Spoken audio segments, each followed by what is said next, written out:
So we're going to start with why load tests often fail in the real world. And really, this is about dependencies, right? Dependencies can define your performance. So if we look at some of the trouble that we typically have in load and performance testing, right? We're typically sharing sandboxes or non-production scale environments. And oftentimes these can be rate limited, or we can have, we can have some noisy neighbors in our environments going against both internal endpoints and third-party endpoints. Oftentimes they're unstable in these lower level environments that we have access to when we're doing our load and performance testing, or they're just plain unavailable. They're brought down for no good reason. They're not in our control, especially those third-party endpoints.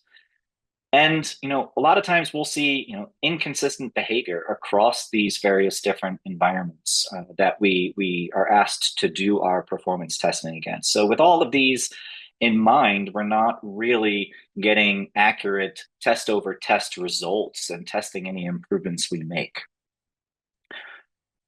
And that talks to, right, what does good look like when we are talking about performance testing and reliability testing? And that is repeatable testing, right? We want to be able to test any small changes we make to our application code, the architecture that we plan to host it on in production, or the configuration set, such as queue depths, retry logic, timeout values, and such. And in order to test these at scale and do it repeatably, we need to control as many variables as we can. And that is going, that's namely in these dependencies, again, internal or external, that we need to control. So where does service virtualization or mocking and stubbing really fit into our load testing practices? So as I was saying, right, we can isolate our system under test performance. What we're really after is testing the application that we are responsible for, and not necessarily everything that it's dependent upon. Sure, we want to be able to simulate realistic response times and behaviors that we expect to see in production or that we've seen from our observability tooling in production, and make sure that we're testing against those real world behaviors of our upstream dependencies. And that's something that service virtualization, mocking, and stubbing can absolutely help us do. We also want to inject faults safely. So think about trying to ask any third-party service providers that you rely on to every once in a while throw a 5xx error. Again, we see these in our production logs all the time, and we need to ensure that the reliability and the scalability of our system under test can handle these. And then, of course, we can use service virtualization to run at scale without any of these bottlenecks, really achieve production-like load tests and levels without having to have a massive environment or all of the pieces and parts available to us. In fact, we can shift our load and performance testing way to the left in the SDLC, testing individual components and microservices at production level load for really dialing in these independent components. Even better, we can start to include these types of tests in our CI/CD pipelines if we're really focused on performance and reliability of our applications. So that comes to, okay, what is really a best practice when we're talking about load testing our system under tests? Now, I started my career as a performance engineer some time ago, and things have changed rapidly, as we all know. But this is still a good strategy, right? Where we really look at generating a baseline. If everything is perfect in the world and our upstream dependencies are responding in lightning fast time, how does my application behave? Is my garbage collection working the way that it should? This is best case scenario.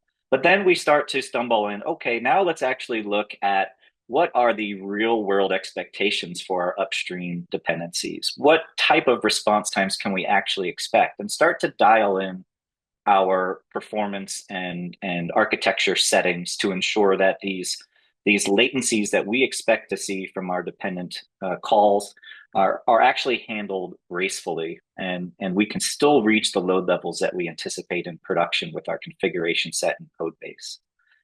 And then lastly, it's preparing for the something's going wrong. Are we able to handle this? Can we still meet a desirable load level, even when things start to go a little bit wrong with our dependencies. Not necessarily our system under test, right? But with the services that they depend upon. So common pitfalls we actually see. Maybe you've embarked on doing some load performance testing, reliability testing using WireMock Cloud or maybe some other tooling out there. There's still a lot of common pitfalls that we see. I wanted to make sure we touch on these briefly. The first one is unrealistically fast mocks. So traditionally, when we're using mocking and stubbing early in the SDLC, developers might not be creating realistic response times in their stubs. They might have them set to the default no delay inside of WireMock Cloud. And when we actually go and start to test our performance of our system under test or our service under test, we need to ensure that after we get that baseline of everything's roses, best case scenario, that we actually are implementing realistic response times, often derived from either our SLA documentation from our third-party vendors or past observability results from our production monitoring systems. Another one is not having enough data variability. So sometimes we stick with just static responses, and maybe just a handful of those responses. But when we do this, we often get into this trap of hitting cached responses and really not highlighting what it's going to be like in production with responses that are coming in all shapes and forms and colors. No failure modes is another one, right? Yeah, it's great if our service always responds back with 2xx response codes, our upstream dependencies, but we all know realistically that is not the case. That is, after all, why we have retry logic and back off logic baked into our services that we're developing and our systems under test. So we want to make sure that we're incorporating those. And the last one is environment interference, especially going against real live environments. We can get some noisy neighbors in those environments. Going against third-party sandboxes, usually can't hit the performance profile that we'll get in production against those third-party APIs when we're calling them with our load and performance. Or even in a mocking world, right? We might forget that a mock API is being used for functional testing, CI/CD testing, and performance testing. And we don't necessarily want to have any interference from other teams hitting the mock API or using a mock API that's overly complex, too many data scenarios in our load and performance testing. So what's really required in order to satisfy all these pieces? Well, lucky enough, these couple of things that we'll talk about and demonstrate today are all part of your WireMock Cloud subscription. So with the stubs, right, typically being no delay when we're using them earlier in the life cycle of the SDLC, a quick way to implement some realistic response times. Also, the chaos injection feature, right, again, included with your WireMock Cloud subscription of being able to layer in at a defined rate a number of errors or jitter or timeout simulations, even brownouts, right, and recovery from these scenarios and being able to do these very easily. And that's exactly what WireMock Cloud provides for us. So how can WireMock Cloud, how do we change these outcomes, right? Well, of course, many of you who are users already understand that WireMock Cloud encompasses, enterprise grade, capabilities to solve for those challenges. So we have a global API delay and chaos.